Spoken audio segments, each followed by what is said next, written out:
Olá, amantes desse esporte a motor chamado Fórmula 1. No vídeo de hoje vamos mostrar a terceira etapa do Mundial de 1950, as 500 milhas de Indianápolis. De 1950 a 1960, a Indianápolis 500 fez parte do calendário da Fórmula 1. Na tentativa de se tornar um campeonato mais internacional do que europeu, a tradicional corrida americana foi adicionada à temporada. Com 6 das 7 etapas ocorrendo na Europa, a única corrida fora do velho continente era as 500 milhas. Com isso, não havia praticamente nenhum benefício para as equipes europeias viajarem tanto para correr. Na verdade, só seria causa de dor de cabeça. Além disso, seria complicado ajustar a configuração para circuitos mistos dos F1 para os ovais. Dessa forma, nenhum piloto europeu correu nesse circuito. Apenas americanos. A largada foi dada no dia 30 de maio de 1950, para uma prova que teve 138 voltas, de 200 previstas. A chuva encurtou essa duração. A pole foi de Wolf Faulkner, correndo pela Curtis Krafft-Offenhauser, com um tempo de 1 minuto e 6 segundos 992. Fred Agabachian, também da Curtis, largou em segundo lugar, enquanto que Mauri Rose, de Offenhauser, em terceiro. Faulkner perdeu rapidamente a liderança para Rose, Passos e Agabachian. Depois de vários abandonos, quebras e derrapadas, Passos estava na liderança, prestes a ser atacado. Nesse momento, uma forte tempestade começa a cair no autódromo, fazendo com que 2 carros rodassem. Assim, com o fim da corrida, Parsons é acompanhado no pódio pelo segundo colocado Bill Rowland, que largou em 10º, e por Rose, que manteve a posição de largada. A seguir, o vídeo da prova.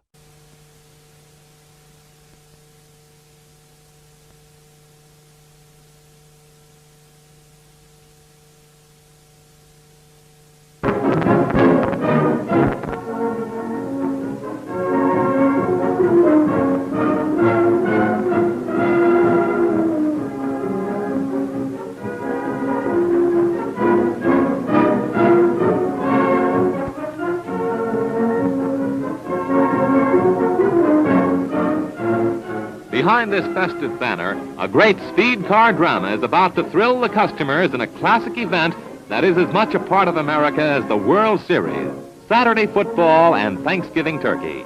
Here we are at the world's greatest race course at Indianapolis, Indiana.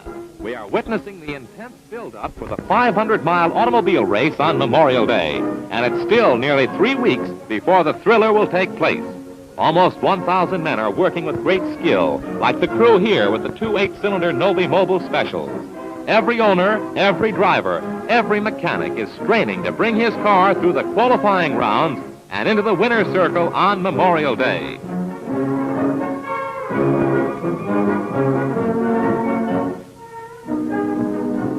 They are tuning, adjusting, and rechecking the 66 trim, precision-built cars which are entered.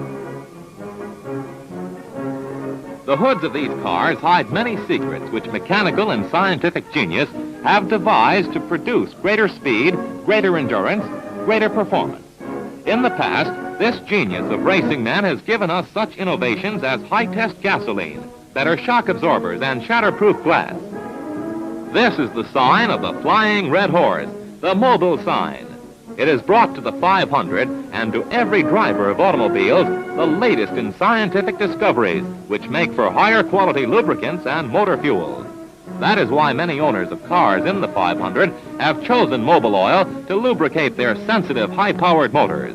Outstanding among these is 3-time winner Lou Moore, whose 4 entries in the 500 represent an investment of about $150,000. Rolling out for a trial run is Moore's ace driver Bill Holland, who was champion in 1949. He later qualified at better than 130 miles an hour. Lou Moore himself times the laps, directs his drivers, and oversees every item in preparation for the qualifying runs and the 500 itself. He knows that meticulous care for every detail leads to victories.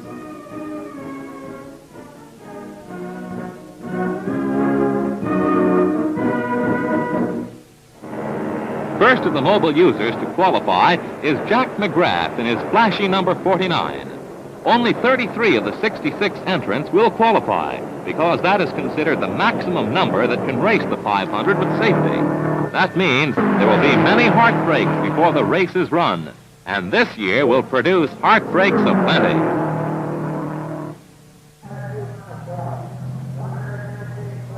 McGrath comes in to qualify with a 10-mile average of 131.868 miles an hour.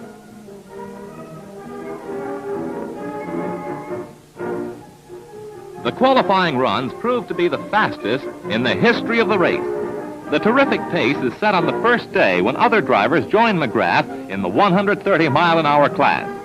Each car does the 4 trial laps alone on the track. Messages written on blackboards keep drivers informed as to their progress, and they press their cars deep into the curves with amazing speed and skill. Here a racer gets the checkered flag to indicate that he has completed his 4 2.5-mile laps. A qualifier comes in. The American Automobile Association supervises the entire proceeding. An official of the AAA checks with the driver to certify his qualification. This qualifier is Johnny Parsons, and when he learns that he has averaged 132.144 miles an hour, he jumps with joy. Qualifying has begun 3 weekends before the race. Many owners hold back when car after car comes in at 130 miles an hour or better. The tension becomes almost unbearable.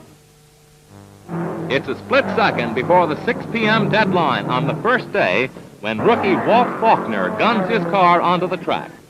He gets the green flag and he roars into his first lap.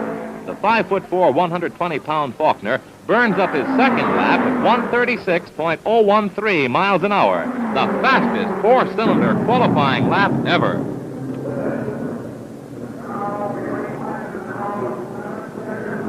Faulkner gets the checkered flag. He's qualified at an average speed of 134.343 miles an hour. Another new track record and another record for Mobil Oil, which is taking the place of castor oil as a racing car lubricant.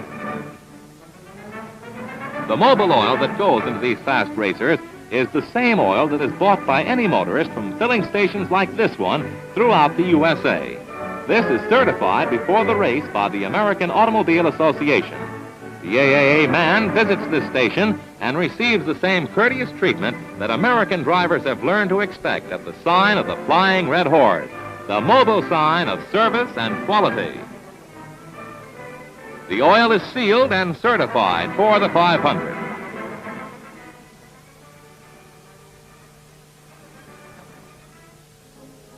The last qualifying day has dawned. All 33 places are filled at speeds ranging upward from 129 miles an hour. But 19 drivers still haven't run the 10-mile test. Will some of the 33 be bumped from the starting lineup by some of the 19? The chances are slim. It is raining. For 3.5 hours of precious time, it rained. Inside the garages, mechanics are busy anyway. Wheels and tires spin in alignment tests. Finally, there's a let-up in the rain, and tinkering crews wait hopefully on the wet pavement outside the garages. Drivers are anxious to get out onto the track for warm-up spins, just in case they get a chance to qualify. The waiting and the uncertainty are frustrating. The pit area is drenched, but the faithful are on hand, and the drivers are waiting for the signal to go. One of the Novies already has been eliminated, but the other rolls out to the track. The powerful 8-cylinder racer must get into its qualifying run before 6 p.m. or lose its chance to qualify. We see the track from the officials' booth. The cars are out now, but they haven't been given the go-ahead for the payoff runs. Here, the car speeds are recorded by a magic eye. Let's hear what the timer has to say about the prospects. Well, we're glad that the last day of qualifications is with us. We've had a little rain this morning. It looks as though the cars running around now would soon dry the track up and we'd be ready to go.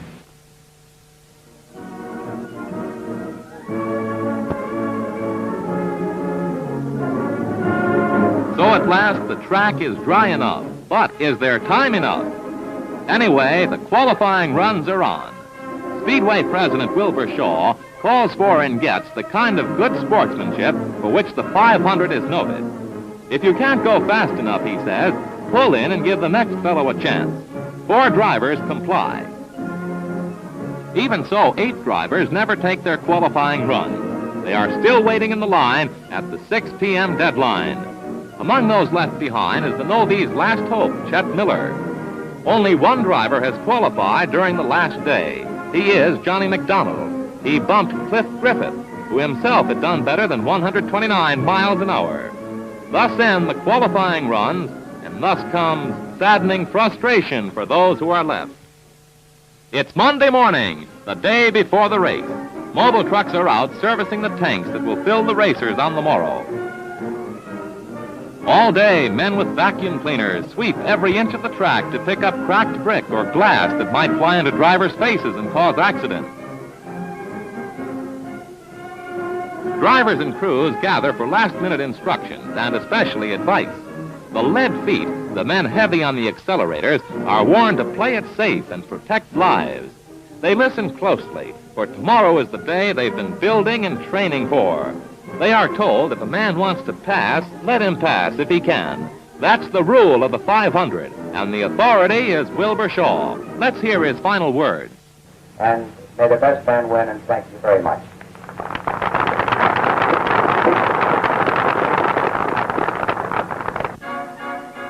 It's race day. In the dawn, spectators have ended their all-night vigil and are enacting a modern version of the rush for the Cherokee Strip, rushing for one of the 11 entrances toward a vantage point inside the race oval. More than 10,000 vehicles are parked in less than 90 minutes inside the 433-acre area where 3,000 employees are already busy. There, behind the famous 6-story pagoda for race officials, are the fans who have spent a sleepless night to climax the wait of days, maybe weeks. Their ears are tuned for the roar of motors, which they have traveled hundreds of miles to hear. Their license plates tell the story of their pilgrimage to Indianapolis, the holy of holies of automobile racing.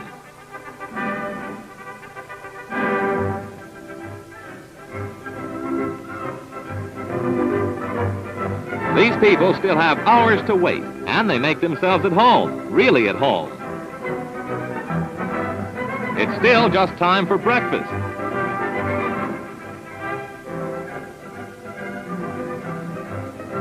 Some of the spectators prepare to watch from homemade towers, or do some flirting on the side. The early birds are on hand because the great track already has begun to come to life.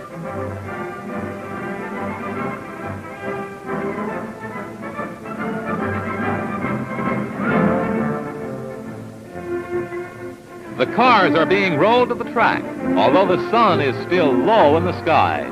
The only diesel-powered car in the race rolls into the pit at the track side. It qualified number 32. Now the cars either have it or they don't.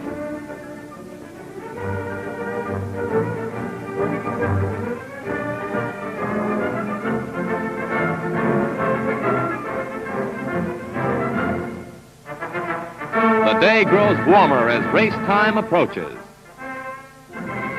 Lou Moore is giving his 4 blue entries their final checkup. Those cars, numbers 3, 5, 8, and 14, have been assembled bolt by Moore, who used to drive the 500 himself. He tests his own tires.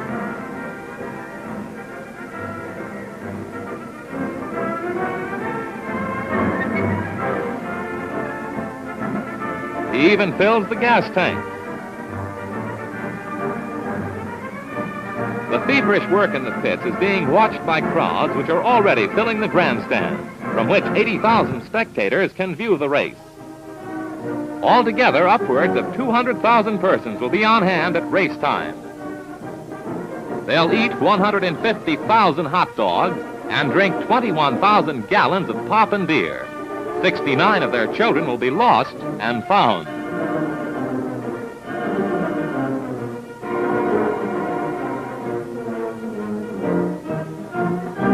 The day's program begins. Down the track comes the Purdue University Band.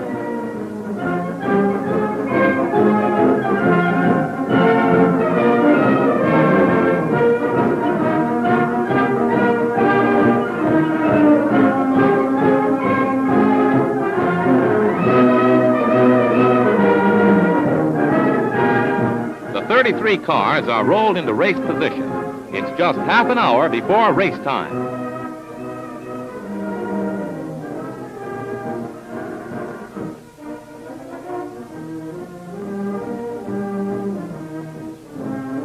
The cars are all lined up, 11 rows of 3 each. The fastest qualifiers in the first row, the slowest in the last. Drivers wait tensely for the signal to climb aboard. Crews stand by. Others look on anxiously. It's almost time. At exactly 10 minutes to 10 comes the word, "Gentlemen, start your engines." Failure to start the motor means out of the race.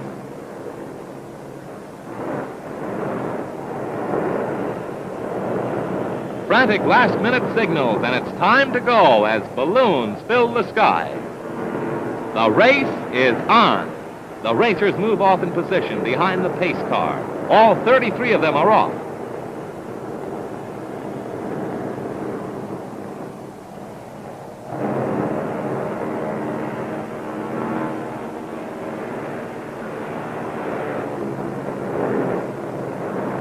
They come into the first turn on the pace lap.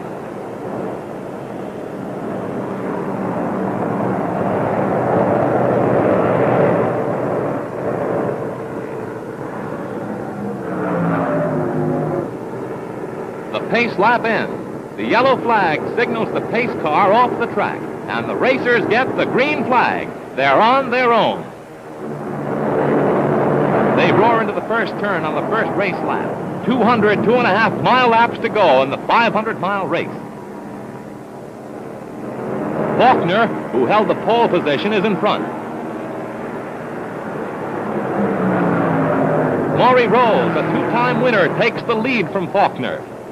That's the way they finish the first lap.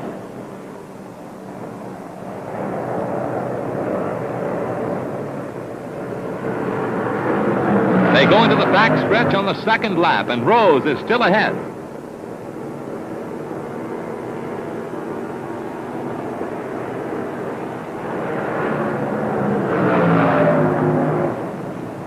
Lou Moore's ground crew holds up blackboards to tell them their speed as they whiz by. 3 of Moore's Blue Crown specials, with Connors, Bettenhausen, and Holland at the wheels, are grouped together.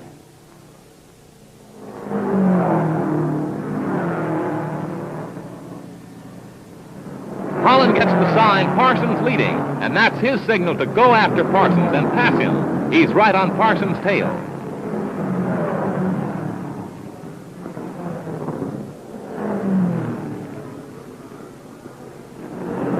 What does he see? Number 67 goes into a spin, but driver Bill Schindler controls her and later gets back into the race. After 200 miles in second place, Maury Rolls is pulling his blue speedster into the pit for tires and fuel. Pit crew swing into action. Every second counts.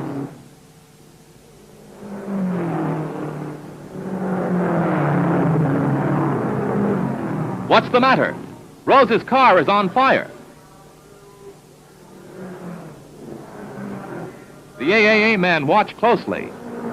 But an alert fire crew put out the blaze, and Rose is off again. Parsons has fallen behind Bill Holland, and the blue mobile car from Lou Moore's stable is ahead. At 275 miles, it's Holland, Parsons, and Rose at 124.402 miles an hour. But Holland comes in for a pit stop. Time to refuel and change tires. Lou Moore himself changes the tires. Only 4 crew members, including the driver, are allowed to work on the car. It's a tense time. Holland stays in his seat, anxious to get away. Let's watch.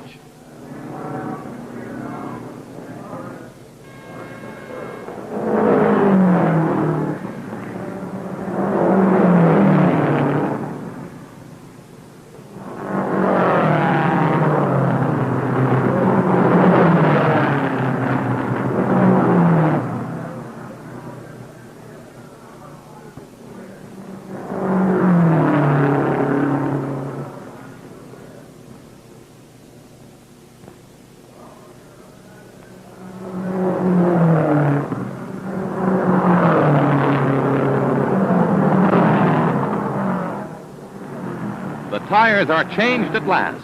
A crewman polishes the windshield as Holland moves away just 67 seconds after he stopped. The sky is clouded over. Holland passes Gene Hartley in an effort to make up for lost time. During his pit stop, he fell back to 6th place. He's fighting up towards Parsons, and he's just behind him again. He's after him on the back stretch. A real battle for first place. At 325 miles, the overcast sky becomes ominous.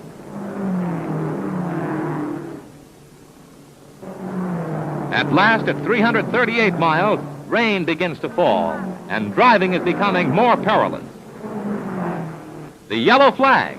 That means that cars are ordered to hold their position. They must reduce their speed to 90 miles an hour. Will the race be called off? It happened once in 1926 at 400 miles. The cars seem to be loafing now. It rains harder. The red flag. The race has been called at the end of 375 miles. Johnny Parsons rolls into winner's row. Holland had to hold his 2nd place because of the rain, but he has run a great race. 3rd is Maury Rose. 4th is Cecil Green. 5th, Tony Bettenhausen. Number 6 is Lee Wallard. Walt Faulkner is 7th, and George Connor 8th. 6 of the first 8 places held by mobile users, a hard record for anybody to beat. The rain keeps on, so the draggled crowd goes home, wondering how it might have been. But they've seen a wonderful performance in the unfinished 500.